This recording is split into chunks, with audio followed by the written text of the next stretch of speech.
was it? Just read the words. Just read the words. Just read the words. Yeah. I know, but sometimes it's fun not to read the words and just to go off on our own. Why is it that we don't read the words? I don't read the words. That's not. I don't always read the words. Okay. Welcome to Behavioral Grooves. My name is Kurt Nelson. And I'm Tim Houlihan. Behavioral Grooves brings a behavioral science lens to understanding why we do the things we do through interesting conversations with our guests. What started out as a whim a year and a half ago has grown into a full-blown movement. We have groovers listening in over 100 countries and counting. As always, we appreciate the feedback and encouragement that our listeners bring. One of our listeners, NYC Banker, which at first I thought was Nick Banker when I read it. But it's not Nick Banker. It's NYC Okay. Banker. Left a short review that just said, quote, "These guys make behavioral science fun," end quote. And that's what I hope we do. I hope we are able to have fun with these concepts and ideas that may seem boring and dull or too academic to be anything that anyone wants to listen to. Yeah, and thank you, NYC Banker. So, for any of other groovers out there, feel free to leave us a review. Reach out to us on Twitter, LinkedIn, Facebook. Go to the website, www.behavioralgrooves.com. We'd love to start a conversation. We want to expand this community and build it out so that more people realize that behavioral science can be fun. Okay, so back to the show. Okay. Question for you, Tim. Oh. Maybe a bit personal. Oh. Okay. So, when you started Behavior Alchemy, your consultancy, did you start it because you have a love for applying behavioral science, or did you start it because, hey, it's a job and that's what I need to do? Two parts to that answer.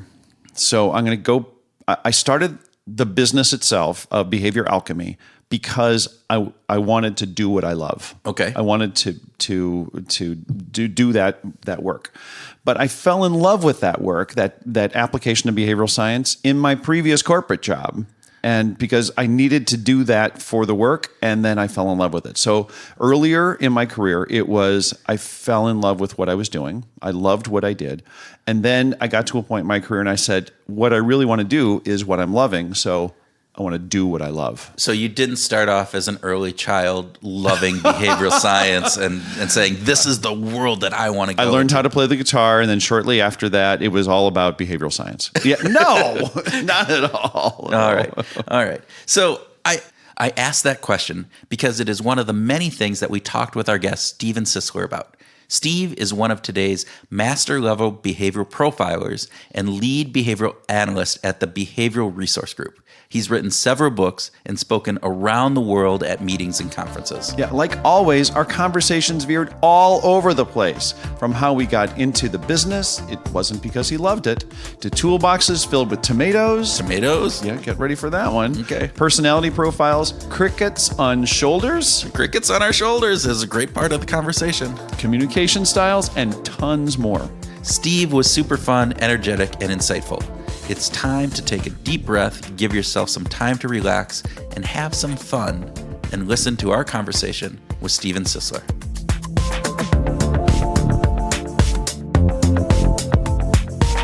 Steve Sisler, welcome to the Behavioral Grooves podcast. Thank you, sir. Good to be here. It is so good to have you here. I hope it's not blazingly hot in the part of the world that you're in right now. It is. Well, so much for wishes. Yeah. We can talk about that later. Let's start with the speed round. Which would you prefer, coffee or tea? Coffee. Bike or unicycle? Bike.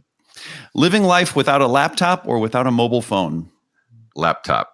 Ooh, okay. Dig that. You're trending with the younger folks that we interview. Generation V. That's, so there you go. All right. Last speed round question here. So should personality assessments be used to maximize a person's potential or to help them change who they are?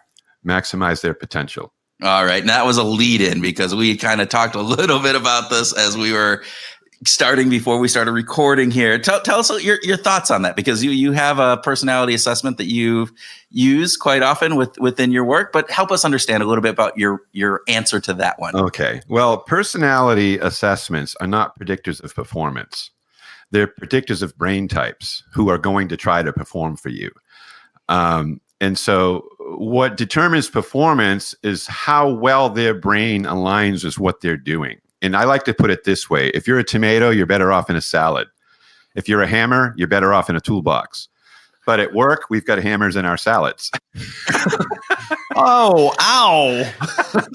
Ouch. And do we have tomatoes in the toolbox? Because Yes, that would get really messy. That would get really Why don't I messy. like going to work? Because I keep getting crushed. Why am I keep getting crushed? Because the environment I'm in isn't specifically working towards my personality. It's working against it.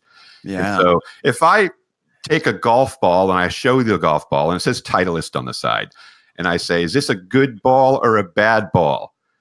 You wouldn't really know how to answer that. But if I was using a golf ball on a basketball court, you would tell me it's the wrong ball. Yes. And so, but in the hands of Tiger Woods, it's a great ball.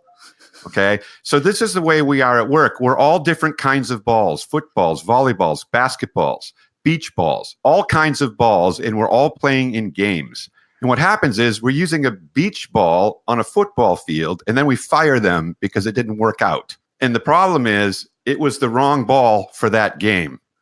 We will know what kind of ball you're about to play with. And then we can determine, is this ball going to be productive in this space, or is it going to work against the person, the ball itself, or what you're trying to get that person to do? So it's better to profile on their way in rather than profiling people on their way out. Which is going to happen inevitably if things don't work. Then you're going to get profiled. I had a sales manager friend who said, we always hire A performers, but we always fire C performers. Well, Yeah. how does that work? Yeah. Well, your brain never looks to verify if what you're doing is right or wrong. It only looks to justify what you feel like when you're doing it. Oh, that is so true. So do you think, Steve, is this a responsibility that is lacking from an employment perspective or from the employee perspective, or does it kind of fall on both? I think it's a combination of both. A lot of people don't know what they're good at. Okay. And that's because they're afraid that they're not going to be good at something, and they compare themselves among themselves. So people compare themselves with each other.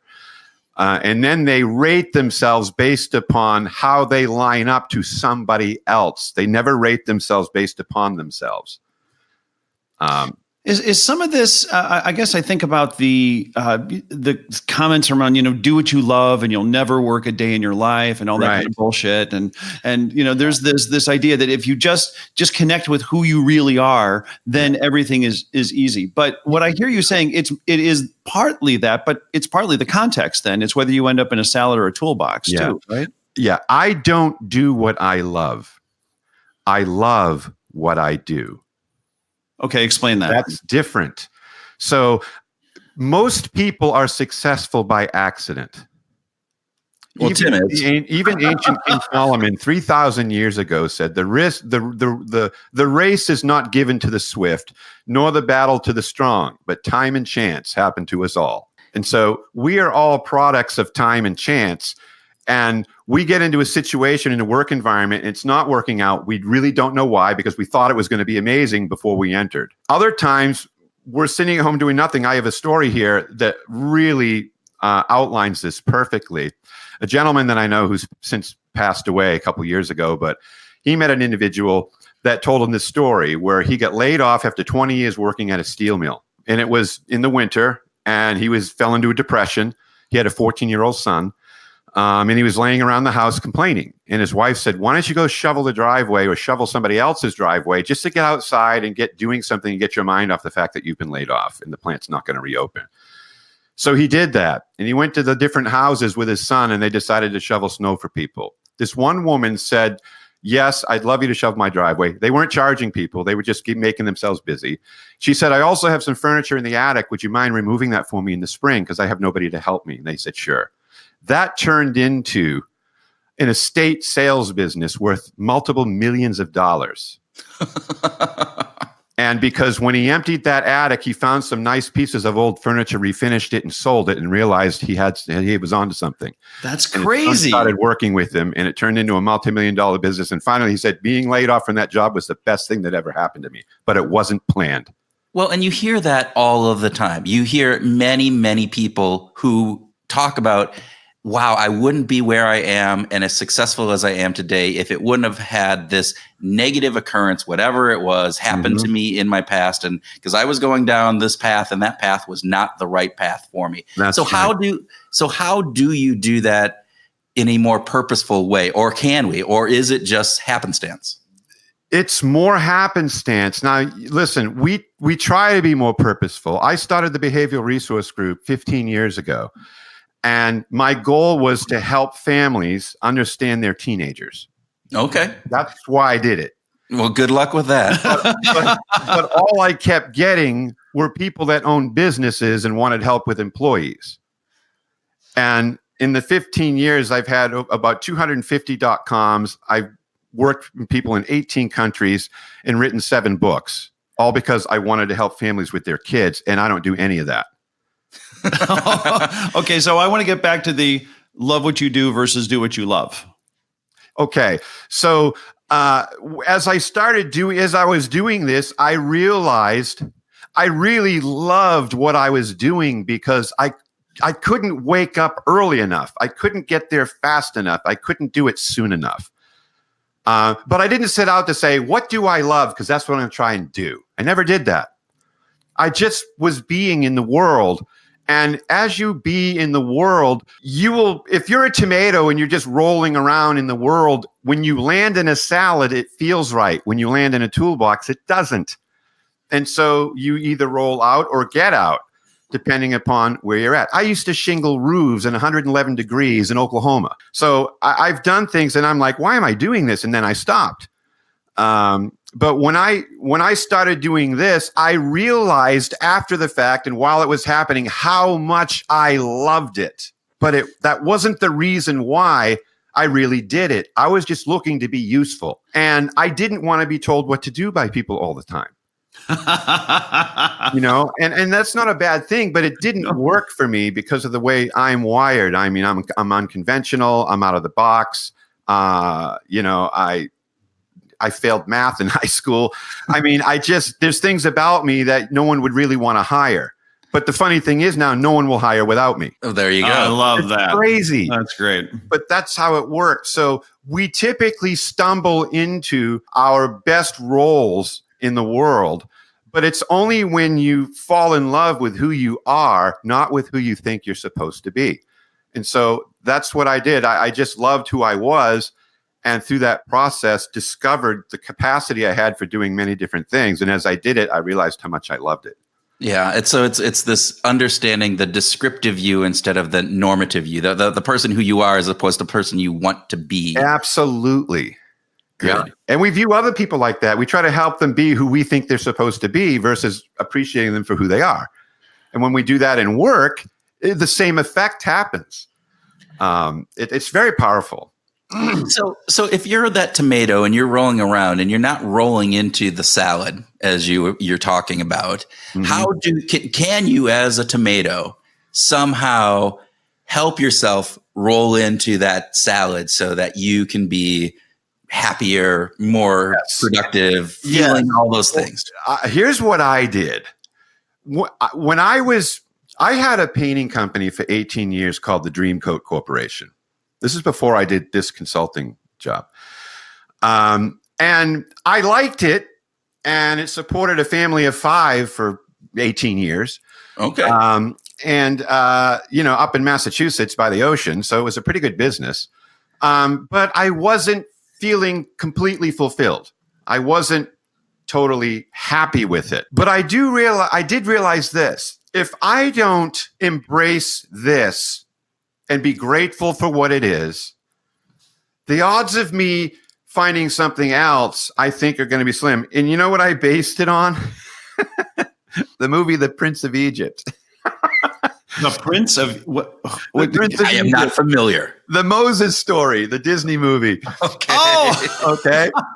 okay. So if you remember in the story, the Moses figure is living, he gets kicked out of Egypt because he killed an Egyptian because he realized they were beating my brothers and sisters who were the Hebrews. And he gets kind of banished to the backside of a desert for like 40 years. Like as soon as he embraced the desert, married the lady there, and took up residence and was finally happy to be home, he was second in line in Egypt, right? Yeah. Right. As soon as he embraced that, all of a sudden, that's when everything changed in the story. The burning bush, that whole thing. And then he goes out and he's got a job of delivering 6 million people out of bondage. So I was thinking about that story and I said, I'm on the backside of the desert right now in this business. So what I'm going to do is relax in it and embrace it. It's like I'm finally going to enjoy looking at sheep ass. That's just the way it has to be. So I did that, and it was a matter of weeks before another opportunity arose, which was this, through a process that's a pretty long story. But I remember I was speaking in front of a group of about 100 people, and I opened my arms really wide, and I said in front of everybody, I embrace being a painter. I embrace it. I'm thankful that I'm a painter. It's supported my family for all these years, and I'm going to continue to give it everything I've got because it's what I'm doing right now. It's who I am. And then I just did that. And it wasn't very long after that. I'm talking about a matter of weeks or months, less than 6. I went through this process of going through a behavioral analysis with somebody and got the results and talked with them and said, oh my God, I want to do this. And he said, well, let me mentor you. And he did that, and I paid for it. And within 7 months of that, I got my first analysis gig where I made $8,000 in less than 4 hours. And then that was 15 years ago. And it took off. Once I accepted where I was, who I was, what I was doing, instead of being embittered about it, it seemed to open up the rest of the world to me because I felt emotionally qualified for something else. Because I was embracing what I already had rather than hating it. And so how do people learn to embrace who and what they are? This is it's a self-esteem issue. Now, let me tell you some statistics based on our database. Out of thousands of people across the country and even the world in the database, we measure self-esteem. Okay. 84.27% have low self-esteem. Only 16% of the public has self-esteem that allows them to feel good about living with who they are. Is that from people that you've worked with? So there's a selection. There's a selection bias in there because they're not going to come to you. Okay. Tens of thousands of people who go online and fill out an assessment that is tough to cheat, and it measures a self-esteem. And is self-esteem in this case measured? Does it show up in things like imposter syndrome and Well, no. What it does is it measures your intrinsic value of the self. Okay, so this is something Hartman came up with, Dr. Robert S. Hartman. So the intrinsic valuation of yourself, like what is good? That was Hartman's claim to fame. Good is when a thing fulfills its concept. So we all have a self-concept. Is it fulfilled or unfulfilled? Most people see their self-concept as not fulfilled. So they're lacking. They're just lacking. So what that caused, and out of 6 different elements that can be chosen, dimensions, let's call them, this one, in my opinion, in the work that I've done, has the greatest impact on the person themselves, not necessarily their work, although it can play into it if it's too bad. I just did one this morning where the way we set up our instrument that we're using, it's an algorithm that we didn't create. It's in the public domain, but it measures things. Most assessments you take on self-esteem, like the Hartman, it'll kick your assessment out if the numbers are too bad and you take it again. Well, we don't do that. We just measure what we get. 22 is about as high as it can go, and it's the worst number. Yesterday, I did a 31 on self-esteem. That's self-hatred. That's like suicidal. Oh my gosh. Yeah. Right. So really, really strong. So this person came through another person. I emailed that person. I said, because I don't know anything, I'm just doing the graph. And I said, listen, is this person experiencing any issues? Or I said, this isn't what I'm looking at's not good. And I explained some things, and she came back with an email. Sounds about right to me. So this is someone already working with the person, and they're a psychiatrist.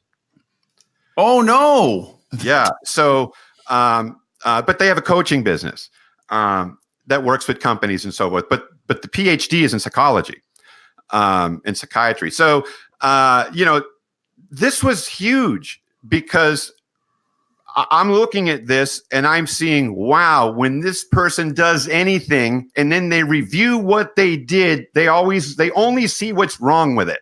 When they think about who they are, they only see what's wrong with it. Have you ever been invited over to dinner at someone's home and maybe the wife makes like her quote famous spaghetti, and then you say, wow, this sauce is great. And the first thing they say is, well, I could have added a little more meat. Mm-hmm.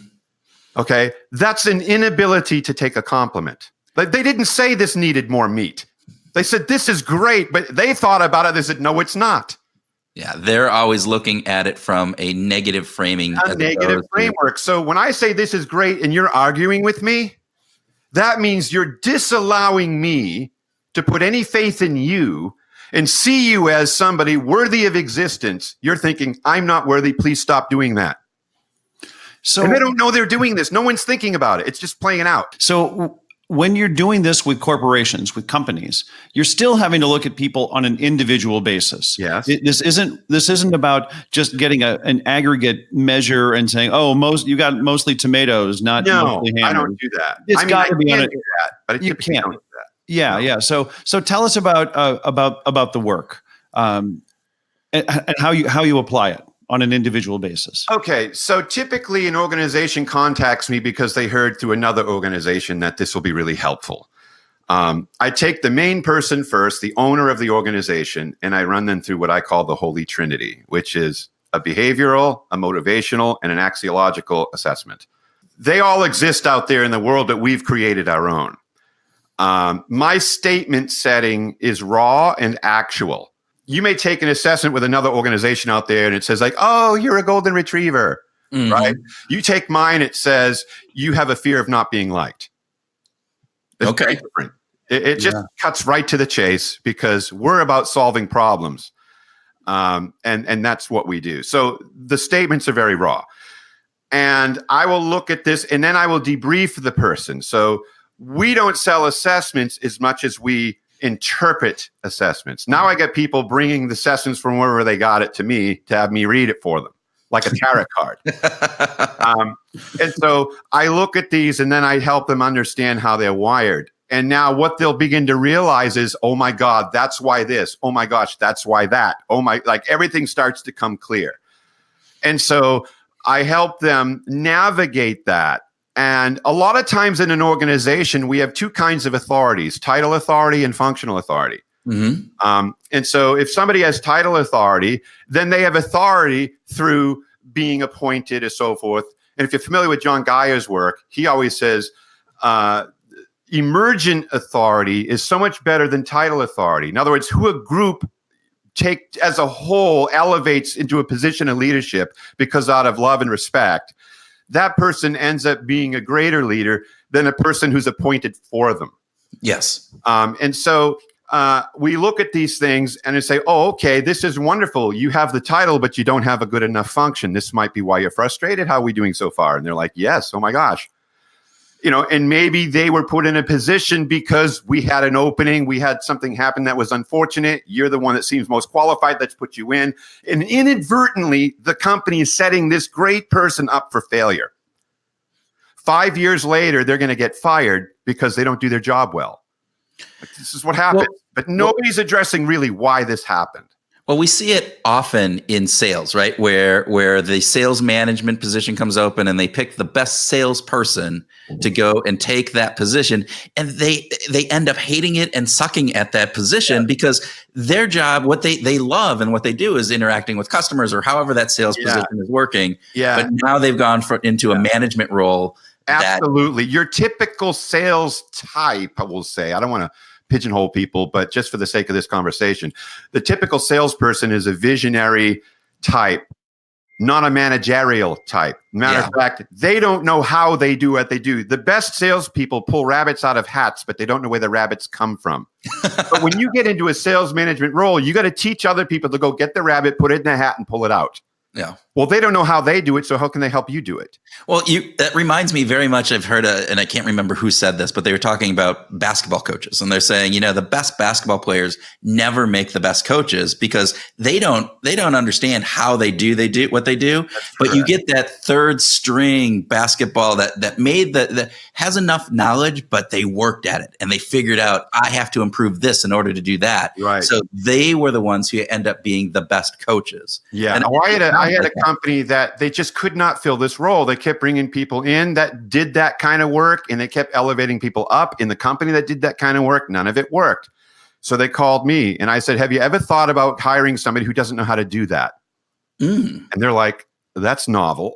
I said, yeah, isn't it? How's your plan working? And it wasn't. And so my suggestion was find somebody who has knowledge, industry experience and industry knowledge, but isn't an expert at that per se. What they're good at is motivating and helping people. Yeah. And that will bring, but that's contrary to what you would think. It's just like turning into the skid. That doesn't make any sense. You have to be taught to do it. Yeah. But that's what saves you from going over the cliff. And the same thing in work. It's these counterintuitive decisions that need to be made that seemingly are unconventional, but are the one decisions that's going to change everything for you if you make it. So for our listeners, the turning into the skid, if you do not know this, if you start skidding and turning in a car, the natural reaction is to turn against the skid, not turn into the way that you're turning. But in reality, that's what stops you from going and just doing 360s all the time. Absolutely. Yeah. Wisdom from Kurt at this time of the morning. I just love it. I haven't even had my first, caffeine drink. So there you go. Wow. Automotive intelligence just like blooming here. Steve brought it up. I just was explaining. Anybody ever tell you look like Dave Ramsey? I keep getting that image in my head. Okay. Oh, Tim's going to use that against me now. Thank you so much. Thank you so much. All right. Steve, let's talk about the Aristos personality theory. So the Aristos personality model was really developed by John G. Geyer and Dorothy E. Downey, back in the 60s, 70s. And it's really about the Aristos comes from a word that means towards the best. So this is really about being your best version of yourself. I've heard people consult on, let's take some assessments. Let's use the DISC assessment for an example. Yep. They'll look at a person who their anger is not in play. There's no consistency in their anger, which means that would be like a low D. And they might say, well, we got to get your D up. So basically, that's like going into a car dealership that sells, Volkswagens and saying to one of the cars, all right, we need to make you a Corvette. So basically, my thing is, well, let's stop all that because you know how that's going to look and how that might work. Why don't we just go to the Corvette store and buy one already made? Okay. We don't want to turn people into something other than they already are because all their talent, all their assets are in what they are, not who they might be or should be or are supposed to be. If you need that, go find that person. But this person here, everybody has earning power. Everybody has behavioral, motivational, and axiological assets. We got to find out what they are and then plug it in. And sometimes we don't need any of this. Okay, well now, if you keep that person, they're frustrated and you're frustrated and they'll never be good at it. This goes against consistent grains in the coaching world out there, but since the internet, coaching is blown up. I don't even like the word because basically if you can't get a job, you become a coach. Right. And so, Tim, you're a coach, right? Yeah. So what's happening is I'm one of the best. We have to look at people and say, there's nothing wrong with the way you are. You're a basketball, but you're on a football field. So, if you know that, you can decide what you want to do with it. But it's harder to try to make a basketball into a football. That's a lot of time, a lot of money, and it won't last. Right. And so typically people, aren't too out of place. They just need to know what's going on and where the greatest asset is, and then just do that or maximize it to the degree that you can. That's the Aristos model. It's making better decisions based upon who you are. It's seeing other people as they are, not as you are, because we don't see people as they are. We see them as we are. So if I'm outgoing and talkative and I say hi to you exuberantly in the morning and you just look at me, does that mean you don't like me? Or does it mean you're task-oriented, you're inner-directed, you've got something on your mind, and I just interrupted you? Mm-hmm. Right? Well, that's probably what that means. But I might feel like, oh, I don't think Bill likes me. Why? Because if I did that, it'd because I'd be ignoring you. Right? They're doing it because they don't do people as well as they do things. Right. And we always see people through the lens that we view ourselves. And Absolutely. So if I can teach people to see other people for who they really are, not for who they think they are, or if they're like they themselves, now the entire curse that's over the umbrella of a curse that's over every group of people that don't understand who each other is resolved. I just had a situation where I was called as a, quote, last resort before we fire this person. Okay. Wow. This person is family in a family-owned business. Family through marriage, right? And they're like, let me tell you what's going on. And they give this whole list of things. And I'm thinking, dang. I said, listen, the odds of me helping you here, I just don't know. I can't give you any promises. Odds are good it's not going to happen, just based on what you've told me. So, but let me get the profiles done and we'll see where we go. I did the profiling. I did 10 weeks of a 1 hour video conference like this every week, every Friday for 10 weeks. And now they're like, who the hell is this guy? And what did you do with the other one? Oh, interesting. Like and how, what happened there? He didn't understand how he was coming across to other people. Just didn't see it. Blind, completely blind. I just did cataract surgery. Okay. Basically took the blinders off of him. Took the blinders off. When you do this, everybody else sees this because everybody else, all the people that have a problem with you, have over-exaggerated, overextended hyper-empathy. And he doesn't have empathy. Does that make him a bad guy? No. It means he's emotionally distant from people and he's a perfectionist. So while you're thinking about how you're going to make me feel, he's thinking about how you need to do such and such. Right. That's going on, but nobody knows what's going on. It's just that these people here feel slighted. They feel unimportant. They feel stupid. They feel all these things. So because they're feeler types, they go to their manager, not the person making them uncomfortable, because they sneak around the back window with a jackknife. He comes at the front door with a shotgun. It's just how they think. So they can't do that. So they're in an unmarked van doing surveillance and nobody knows they're there, right? So they go over here and do this. And what they create is a gossip group. Oh, right. Yeah. So they've got this silo and they're all like puppies just licking each other's wounds over here in the little kennel. And he's just going about his business going, where is everybody? What's going on here? Why won't anybody talk to me? Right. Doesn't know what's happening. So we just figured this whole thing out. And, now I'm working with the rest of the company. Right. Like it was just, all it is complete misunderstanding, which is the mother of all problems. Well, I was expecting that you were going to lead to major organizational change, that he was in the wrong job and that they needed to switch his roles and recast he's been him. There, I think 5 years, and the company's up by 500 to 600% because of some of the things he's implemented. Yeah, so it wasn't the wrong role. It was not the wrong role. Interaction style with others. I don't like your brain type. Yeah. And I keep misinterpreting it. That's what's going on. Well, and that it comes down to a lot of communication. How do I communicate with you? How do you communicate with me? And if I'm communicating through the lens that I see the world, and you can't read Arabic, and I'm seeing the world in Arabic, yes, and you're coming back to me in Spanish, and I don't have a clue about Spanish, maybe every once in a while we both speak English and in that kind of mix. But for the most part, we're just not being able to understand each other. Think about this for a minute. Let's say you did something wrong for the second time in 1 week and I'm your manager. Okay. I could look at you and say, I told you not to do this, man. Or I could say, have we talked about this yet? Like, Okay. we're going to get to the same issue. But if I say, I told you not to do this, and you're passive, I just smashed you in the face with a hammer. But if I said, have we talked about this yet? You might say, I don't know. Or are they going to say, absolutely, I'm just ignoring you? Well, that's Tim. That's me. When I talk to Tim, he goes, yeah, no, I just. Right? Yeah, So fuck off, they're man. invited into an engagement process that they can be part of that solution, which is what that brain likes.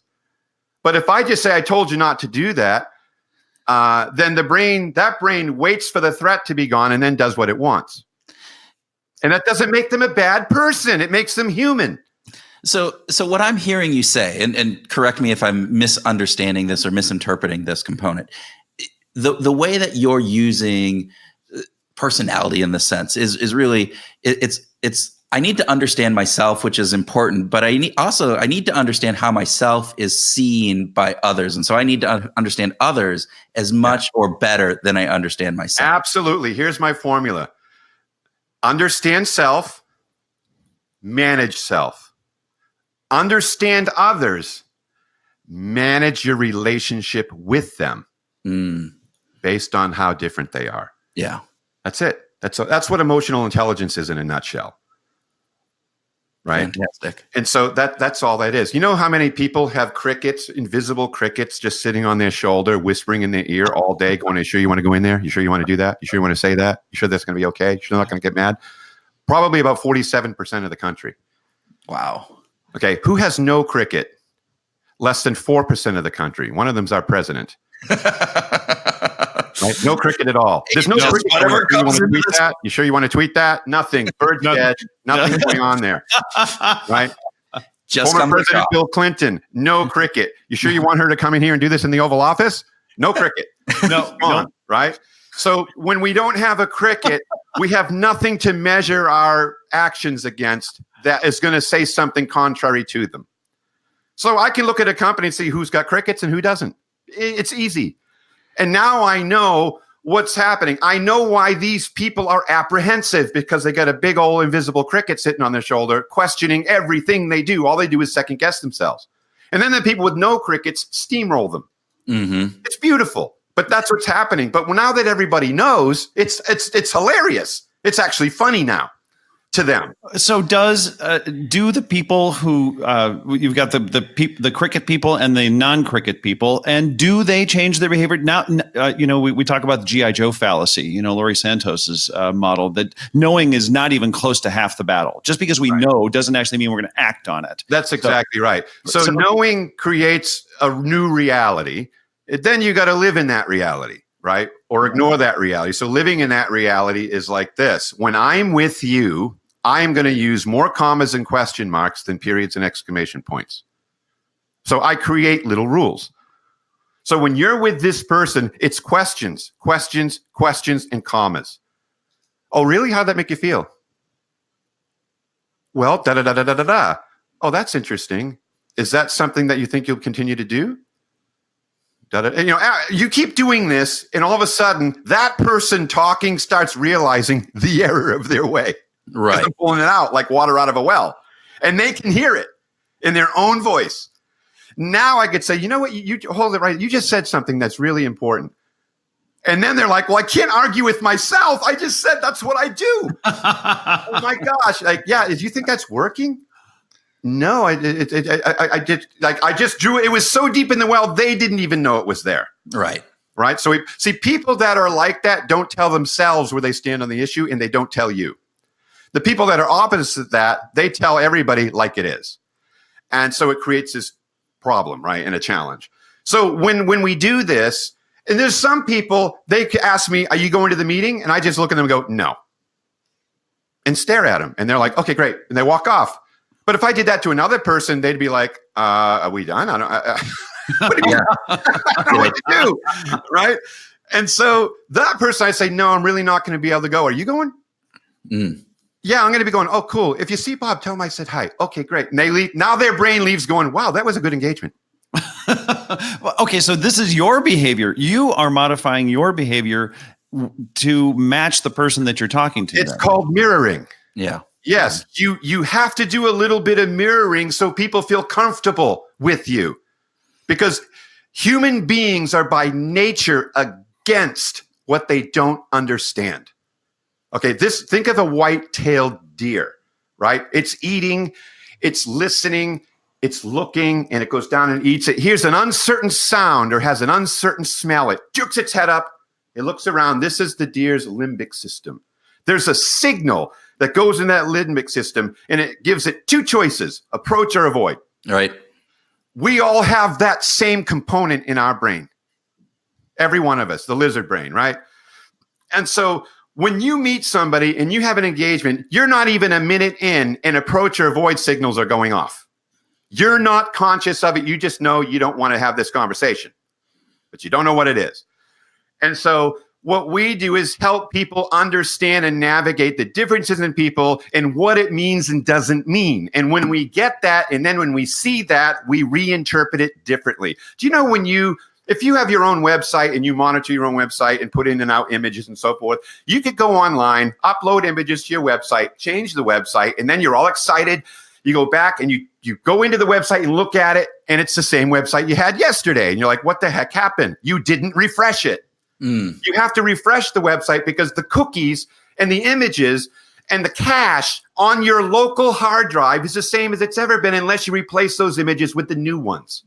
When we look at people, we're all running out of old websites because we never reboot them. We never empty the cache and put new images in. So every time I see a person who acts like that, it reminds me of my stupid uncle. And I don't want to have this conversation. But you got to update the images. And I have to help people do this because they don't know how to work a computer, you see, in their own minds. Right. And sometimes that takes a lot of time. Sometimes it doesn't. But that's what's going on. We all see the world in a certain way. And if the world isn't that way, but we're interpreting it as it is that way, we're misinterpreting the world. And then we have problems and challenges. Well, this is going to be particularly hard to make a change because I don't want to admit that I was wrong, that the position that I've been holding is somehow out of sync with the world. And I don't want to change. That's the beauty of this, right? So what do? I teach people how the brain works. We don't look at the world and verify if what we're doing and how we're doing it is right. We don't do that. We justify how we feel in the world. This is why we have the polarization in our country, because you have two ideological perspectives and neither one of them is looking to verify if what they believe is stupid. Right. No one's doing that. They're justifying why they do it. And as long as that happens, you'll have problems. And people say, well, my God, how can you help anybody? Well, I'm like the guy on the beach with 100,000 starfish that washed ashore. And he's taking one at a time and throwing them back, lest they die. And somebody comes along and says, what are you doing? And he says, I'm saving the starfish. He goes, you're never going to save all this. He goes, well, I just saved that one. Yeah. Right. Yeah. And that's what I'm doing. It's just one person at a time to help them understand how this is working and how they can be a better version of who they are and see everybody else for who they are and then work that out in a way that brings forth, a lot of good things. Right. And it's one of the hardest things I think to do is look at this and go, wow, I can help these individuals, but this problem is much larger. And so is there a way that we can scale this up and do this? But sometimes you just can't. And so you have to just say, all right, that's fine. I can throw this starfish back and that starfish is saved.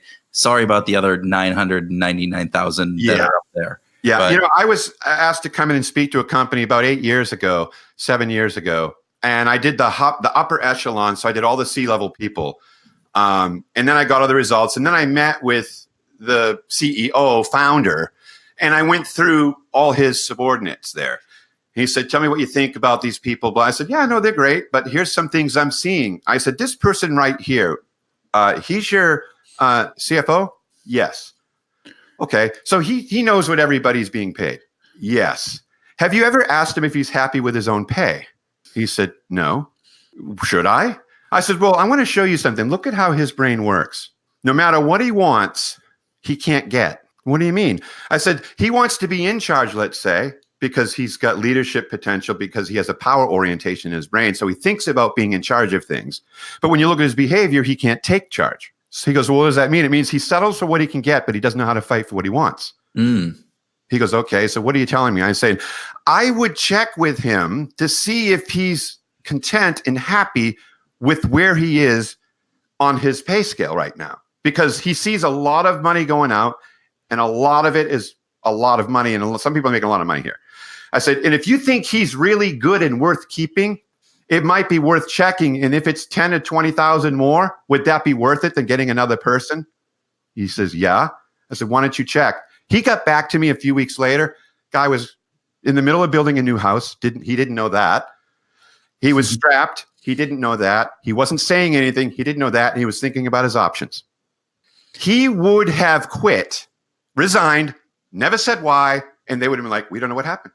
I saved it. Just like that. Just because people are working, their job isn't to come in and break your brain down and figure you out. The job is to do what they have, the task at hand. So while everybody's just doing their thing, this person here is feeling very unhappy. He's got a lot of brain tension about this. He's not saying a word and will likely vanish one day because of it. And then I brought it to the surface. I just had him check. He checked. He happily gave him a raise. Everything was great.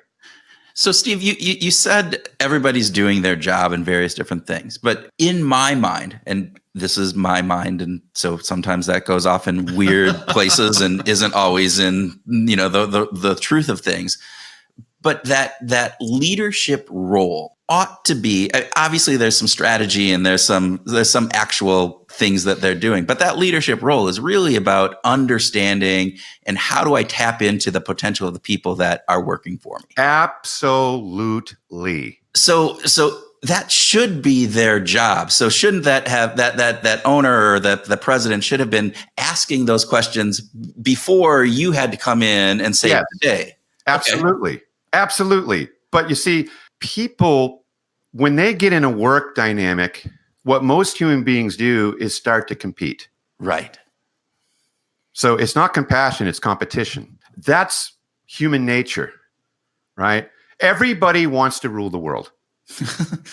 All right. There's a musical reference right there. It sounds familiar, doesn't it?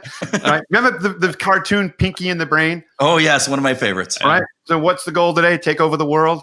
Well, absolutely. Every single religion, that's the goal. Take over the world. Politics, take over the city, take over the town, take over the country, take over the nation, take over the world, right? That's that.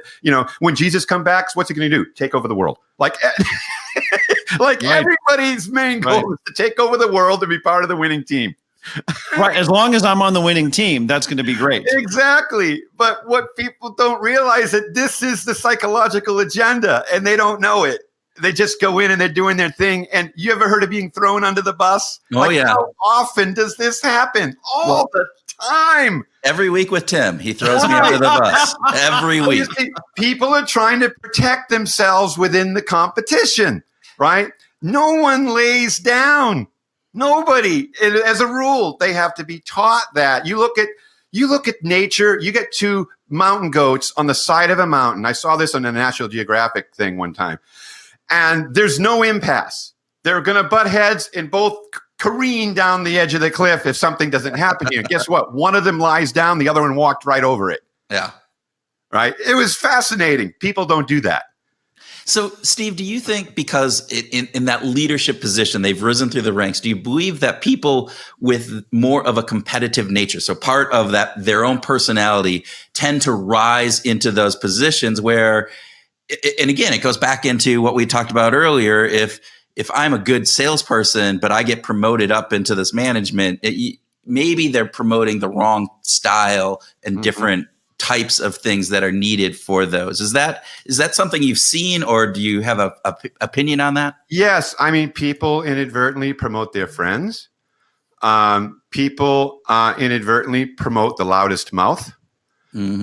People inadvertently promote the people that have the greatest external features that they can see. Do you know people that talk more than quiet people? People look at them and think they're smarter. Yeah. Okay. Is that the case? There's zero correlation if you read the book Quiet. Yeah. Right. There's zero correlation between being loud and being right. But that's not how leadership functions in America today. So there's all these things that have been happening for a long time that we have to break down, break apart, open up, become decisive about it. There's a great book out there by Marcus Buckingham and Ashley Goodall called 9 Lies About Work. Mm-hmm. Yeah, terrific. You've read that, but it's so disruptive that I don't know if people are going to be able to do it. They're talking about not cascading goals, but you cascade meaning. They're talking about people don't look for the best place to work. They look for the best people to work with. So they went in and they did meetings.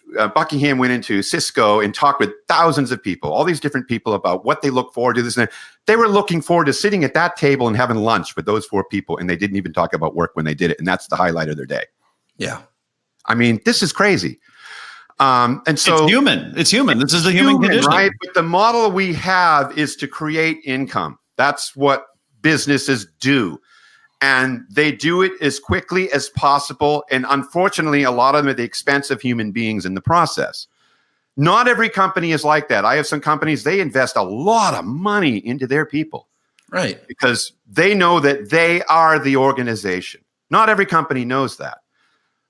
So the people that do know that, they have people that don't leave, and they have lines of people trying to get in to that organization.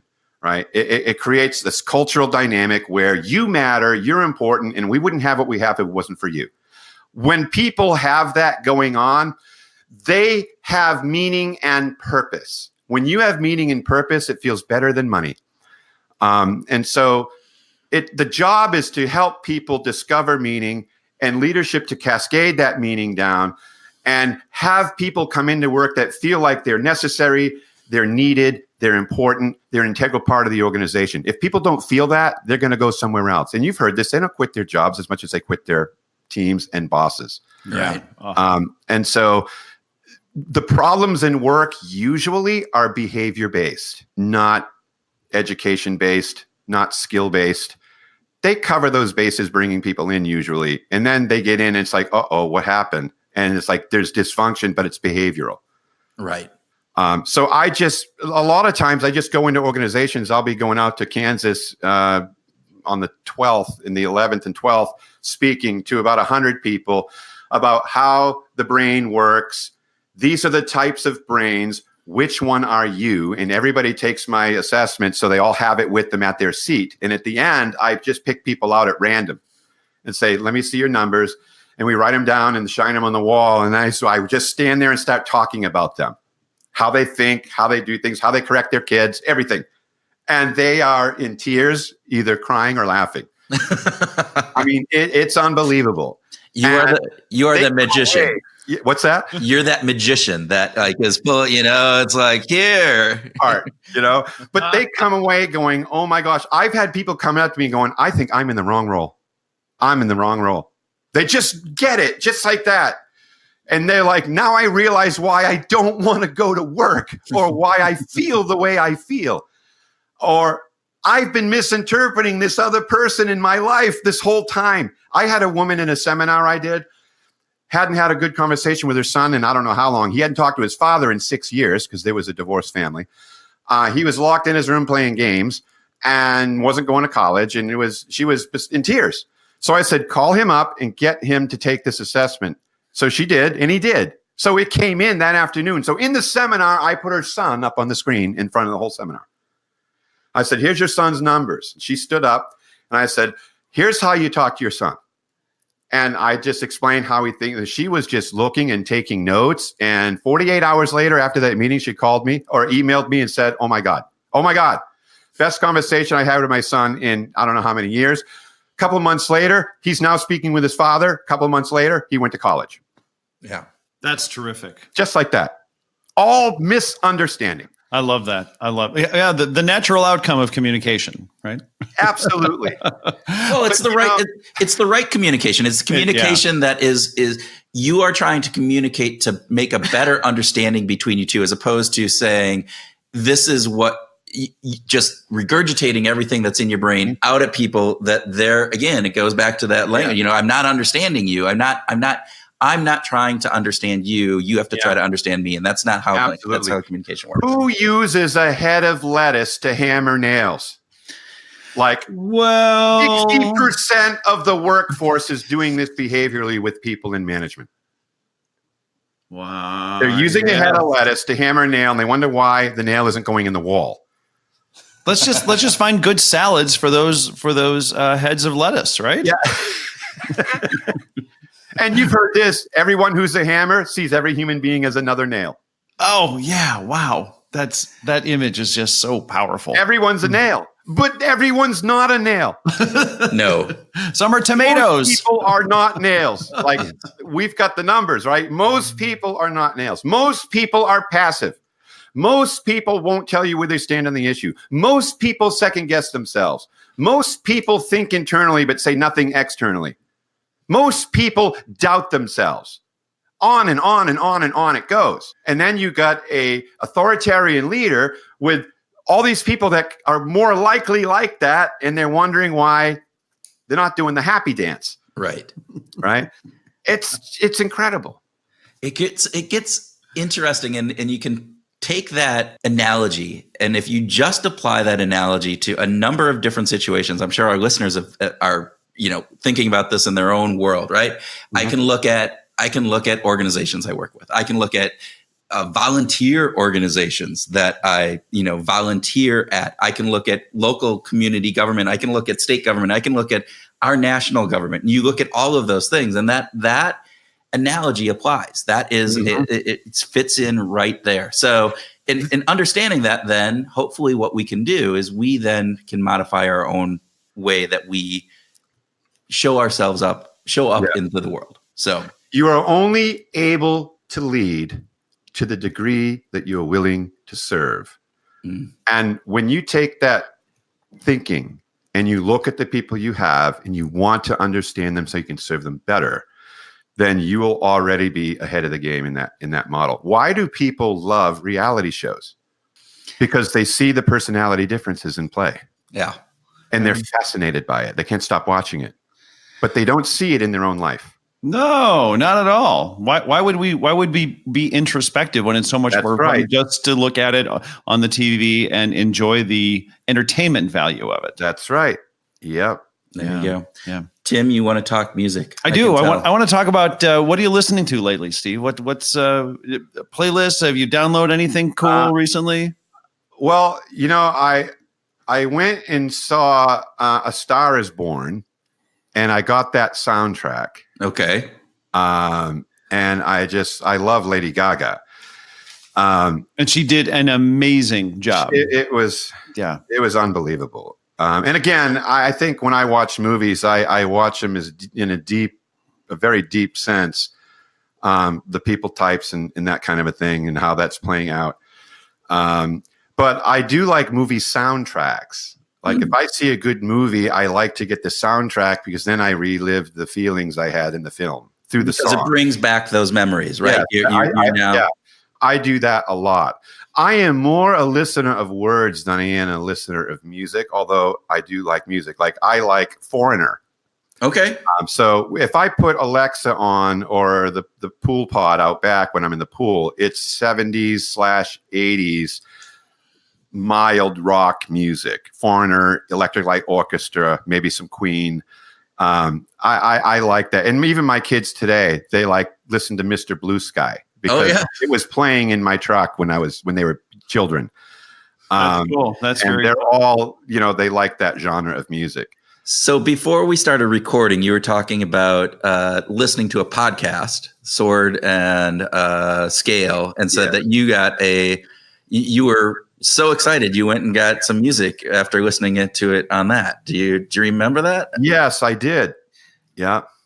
So I got the album The Pariah, the Parrot, the Delusion by Dredg, Dredg.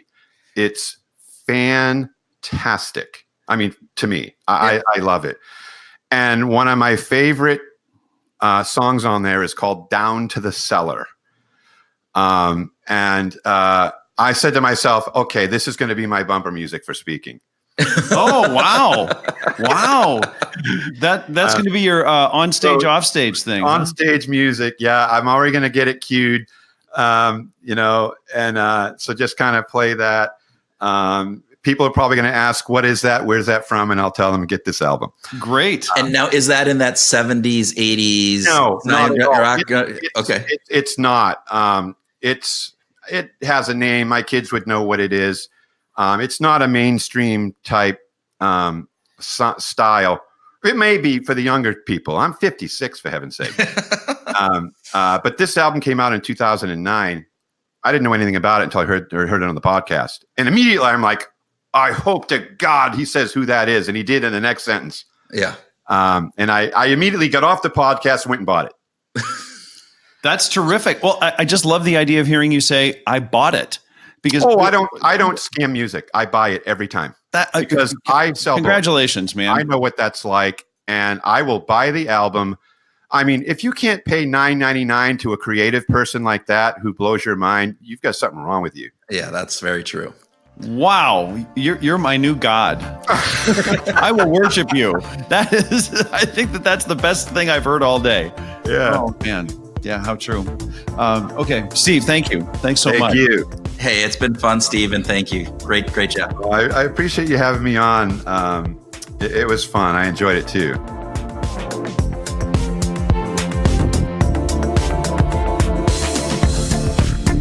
Welcome to Grooving. This is the grooving session, right? Welcome to our grooving session, where Tim and I groove on what we learned from our Behavioral Grooves interview, have a free-flowing discussion on some of those topics, and whatever else comes into our personality-infused minds. Whoa. I'm just going to do a little psychedelic. Whoa. Yeah, that was I don't know if that was psychedelic or just creepy. Okay.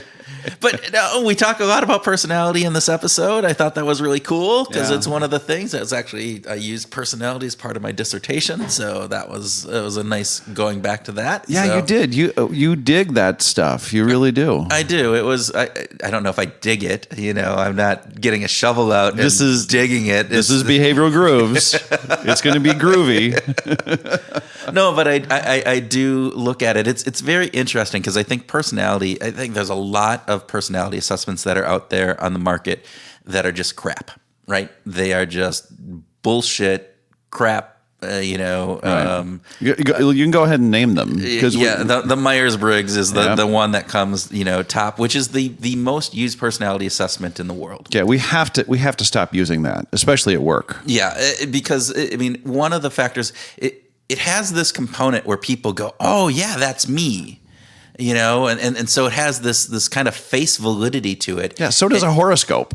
Well, exactly, and that's part of this component. I mean, it's based on this, crappy, background history and various different things. But the real issue with it is that the retake. If 50% of the people, when they retake it a few months later, gives them a different personality. Now, we know personality changes, but it doesn't change after 2 or 3 months, and it doesn't change drastically like that. Yeah. And so you're making false components, right? You're basing these judgments because of a false component. I get into this argument with a friend of ours, and comes up to the cabin pretty much every year. She's a true believer, and I'm just not. I think it is there. I mean, I use the Big Five, the ocean kind of component, which has been studied for 30 plus years, has a ton of research that backs it.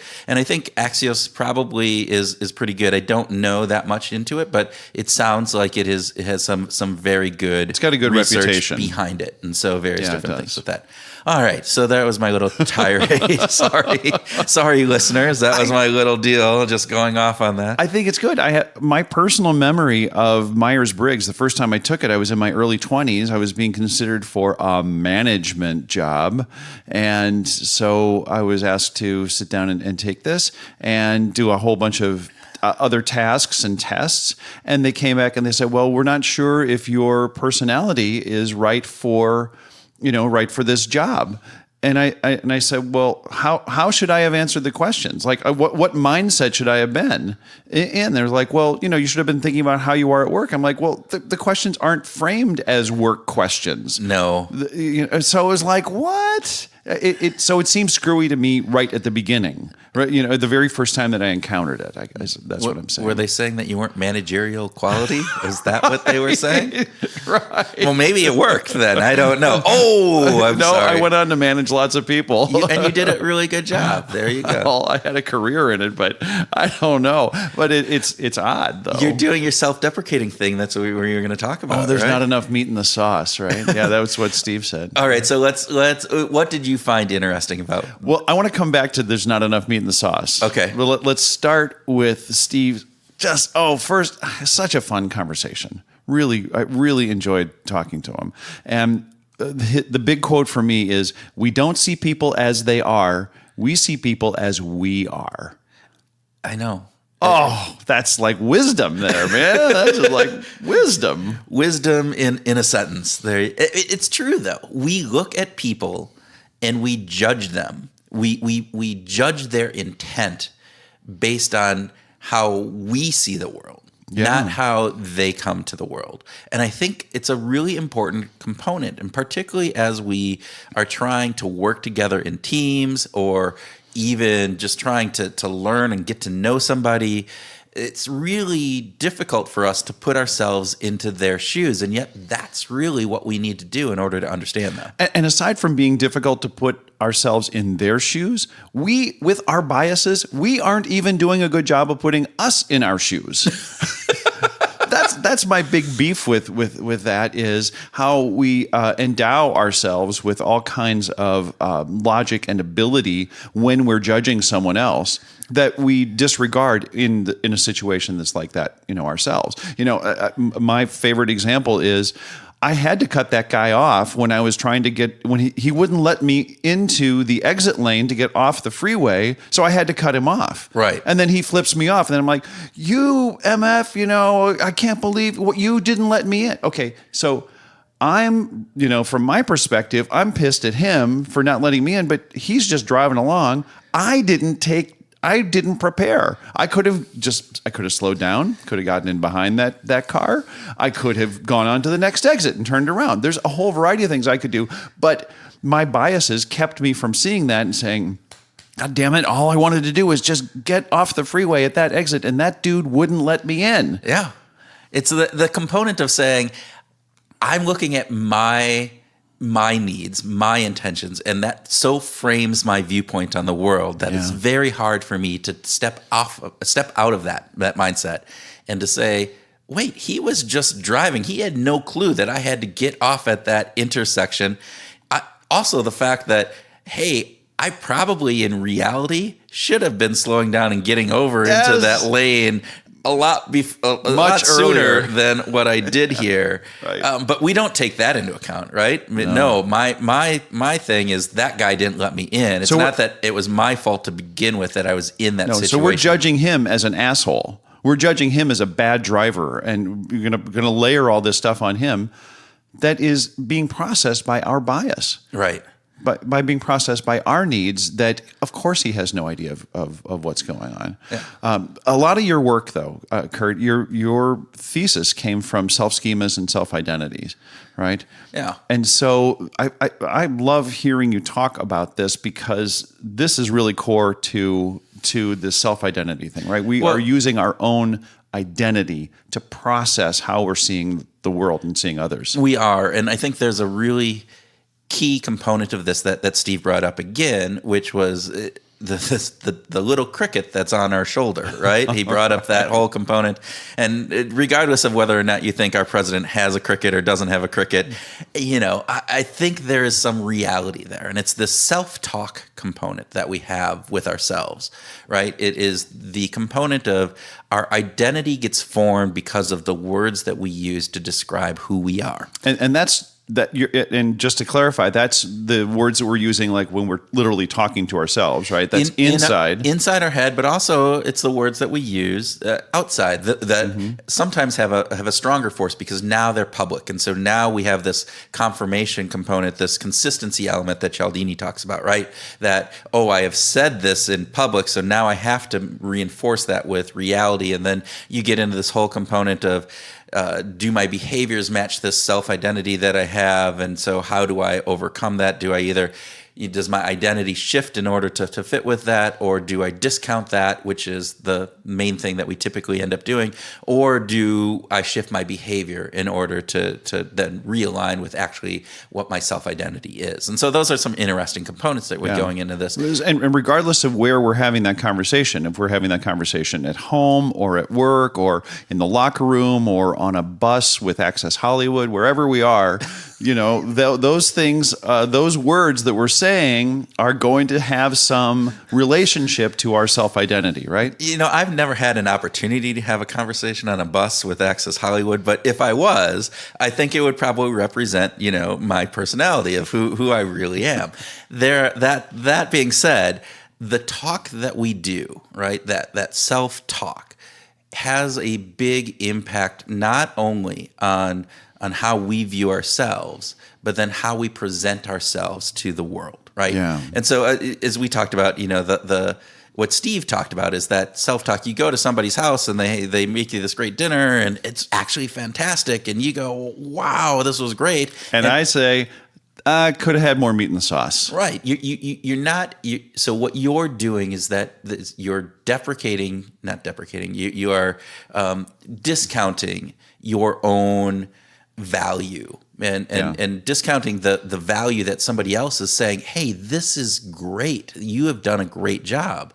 And the right thing the right way to receive that is just say, yeah, thanks. Well, but it's not a right way. It is a way that says, no, it is. It's right. No, no, but I think that it isn't a right way. What it is it reinforces how we show up in the world. So if I say thank you and yes, then then that comes back into me and says, all right, I actually am a good cook. There's this component. Whereas if I come at it and say, well, there wasn't quite enough meat in that sauce, that reinforces this aspect that says, yeah, I'm a fraud on this. This isn't really who I am. I'm faking it, and I don't have that component. And so you're doing two things: is you're now internalizing that, and so then your subsequent behavior gets impacted by that. But what I think Steve was saying, and that this is an interesting part, is that you're invalidating his thank you, and so to that part. Yes. There is a right way of saying that because you're invalidating that component of that thank you. And I would say two things about that, and because it's all about me. The first thing is that my wife and I have adopted the line, there is enough meat in the sauce, as our clarion call now when we hear each other being self-deprecating when we need not be. So well, and we have. All right, I'll let you finish your second thought because I want to dig into that. So we should come back to that. And the second thing is, I was doing a big show for me at a really nice venue here in town, and one of the other performers and I were talking before this show, and it was a big show for me, cedar release show, huge audience, lots of pressure, all that kind of stuff. And he said, "How are you feeling?" And I said, "Oh man, I don't know. I'm really nervous. I'm just not really sure about this." And he said, "That's not what people paid to come here to experience. People paid to get in to see you be a rock star. They came in to see you perform, and that's what you need. That's the reciprocity. That's the exchange. You need to deliver that to them because they don't want to see you get up and say, 'This isn't working for me. I'm really nervous.' Or they don't want you to be self-deprecating. They want you to be a rock star." And that resonated with me tremendously, and I've taken that too. Did you pay him some good money? Because that's actually fantastic because it's this component and it probably sets you into a different mindset, right? It said, all right, I need to be this component because that's what people are paying to see. Very much so. I wanted to go back because I think we both have this issue. Being self-deprecating? We have a self-deprecating issue. I don't know if it's an issue because we do it. We do it. We make fun of ourselves in a self-deprecating way, and I think there's part of that which is real, right? It's who we are. It's our DNA. Yeah, but I also think part of that is probably are people listening to the show to hear us self-deprecate about ourselves to the point? No. I mean, granted, they're not paying anything to listen to this. Well, but they're paying with their time. And do they want to hear us talk about? Oh, yeah, they're not as smart as I am. Blah blah blah. Whatever it would be. I mean, I like the jibbing that we give back and forth with each other, but sometimes jabbing. Jibbing is what you would do on a ship. But you see, this is the kind of rapport that I think we should have. There we go. Okay, what else? What else? So we beat that to a dead horse, didn't we? There we go. So the other piece that I think was really interesting for me is Steve talked about using personality assessments kind of with his clients and various different things. And he told some stories about how, understanding that personality, then people could communicate better. And this is a key thing for me because I've done some work with clients around personality. We've done various different personality assessments, not the Myers-Briggs, but we have used different personality assessments with them. And the piece that I always use, particularly when you're working with a team, is that personality assessment is a great component to maybe help you understand yourself a little bit more. But reality, what personality assessments, the biggest benefit in my mind for them is that you can now hopefully change how you communicate with others to be more effective in your communication, right? To be more effective in your communication. So the component of if I'm talking English at you and you speak Italian, it doesn't do me any good to talk louder and slower in English.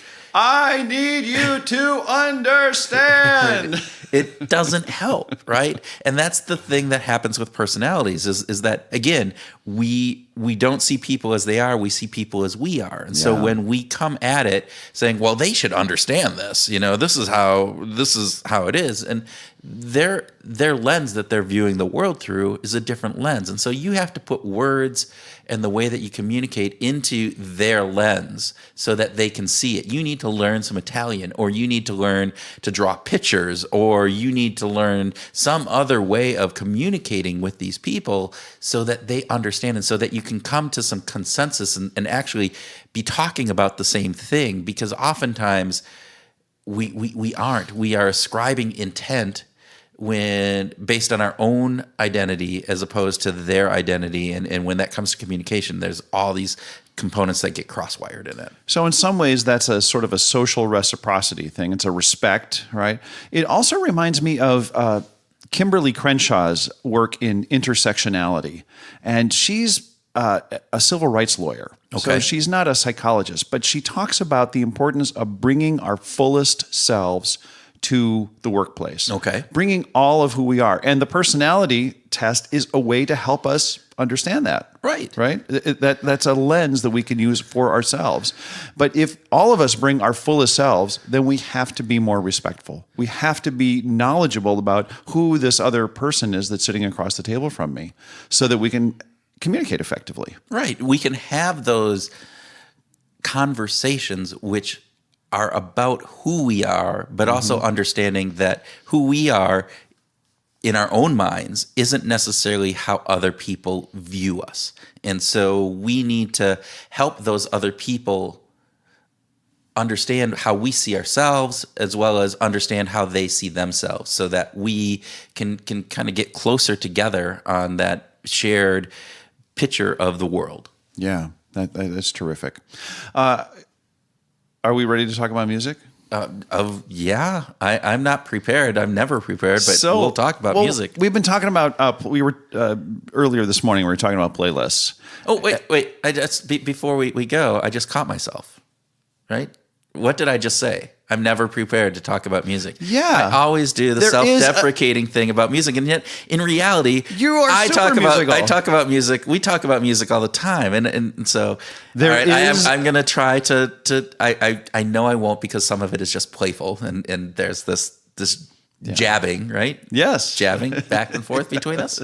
So therefore, I'm sorry. So you were going to talk about playlists. There is enough meat in the sauce. There's enough meat in the sauce. I like music, and I can talk about Yeah. music. I know enough music to hold a conversation. Totally. We had a conversation earlier this morning with a guest about a playlist of Coldplay and Frank Sinatra combined. Right? And at first, the idea of Coldplay and Frank Sinatra seemed insane to me. It seemed insane to me. But as soon as we started talking about it, I was like, well, maybe that could work, actually. There's something kind of similar to that.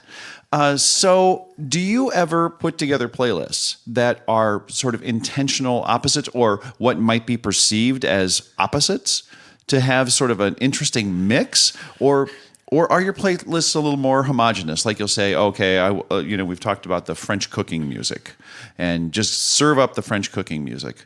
I'm not sure if I'm intentionally putting those dichotomous components together. I do know that when I just hit random on my playlist, I will get that. I will get a 9 Inch Nails hard-hitting, heavy component right next to a Damien Rice very soft kind of song. Wow. So you get these very different genres. You get very different emotional impact of the music. You get very different sound from those music, and I like that. There's a component of that I often like. Now, sometimes it's too jarring. Right, and sometimes it's just like, oh god, that's what fast the hell? forward, yeah, skip. Damn, that just caught me way off guard. But on the other hand, I think there's an aspect of that it lends itself into, oh, I'm getting kind of all here. Now, if I need to set a certain mood, you definitely don't want to do that. But sometimes you just are listening to listen. Our minds are novelty seeking. Yeah. So I get that. Okay. How about you? Do you have a Frank play list of your own? The Coldplay Frank Sinatra mix? Yeah. So I have done it a couple of times. And what I find is that I really like those playlists. Yeah? Yeah, I like the ones. I started one playlist just on Minnesota artists. Okay. And so it started with contemporaries of mine, people that I see at shows, people that I played with, open with, or other musicians who have been on my records, and then it kind of spread to, well, who else is from Minneapolis? Oh, Prince. Okay. And then I was like, well, I could include Bob Dylan in that, and so I'll listen. So the playlist has got the times they are a changin', followed by Purple Rain. Okay. And it's kind of cool. Yeah. It's actually kind of cool. But that has a theme through it. Well, there is a theme, but the styles of music are dramatically different. Right. It's interesting because I wonder if that theme aspect has a component of it that draws you in to say, wow, how are these two people who are both Minnesotans have such varied music and various different pieces of it? Yeah. And I also put some Janet Jackson in there because those songs, well, hang on, those songs. Jimmy Jam, I know where you're going. Yeah, because Jimmy and Terry wrote those songs and produced her first few records. And in Minneapolis. Right here in Minneapolis. Yeah, there you go. And those are some really fine songwriting. And that is actually, those would be some big juxtapositions between a Bob Dylan and probably some of the people that you're currently, working with, to a Janet Jackson song. Yes, it is dramatic. Any Husker Du, any Replacements, any Soul Asylum, any of my bands. Well, Soul Asylum, yes. Okay. I'm not, and Suburbs, yes. Okay. I'm not a big fan of the Replacements. I know. Yeah, we're gonna have to have a battle out on the sidewalk after this. Husker Du? Are you a Husker Du fan? Some. In limited doses. Some of my all-time favorite songs are Husker Du songs. Candy Apple Grey is one of my favorite albums of all time. Really? That's time. right at the top of your list. It is. It would be in the top 10. Yeah. Whoa. Yeah. Okay. Well, we should spend more time talking about Husker Du. All right, there we go. Okay, we've run that into the ground. But a good conversation. Good conversation. So, folks, thank you for listening. And if you so desire, please go out and leave us a review. We love those reviews. And if you don't want to review us, hey, if you want to just reach out and chat with us, reach out to LinkedIn or Twitter. We always love those conversations. And thank you for listening.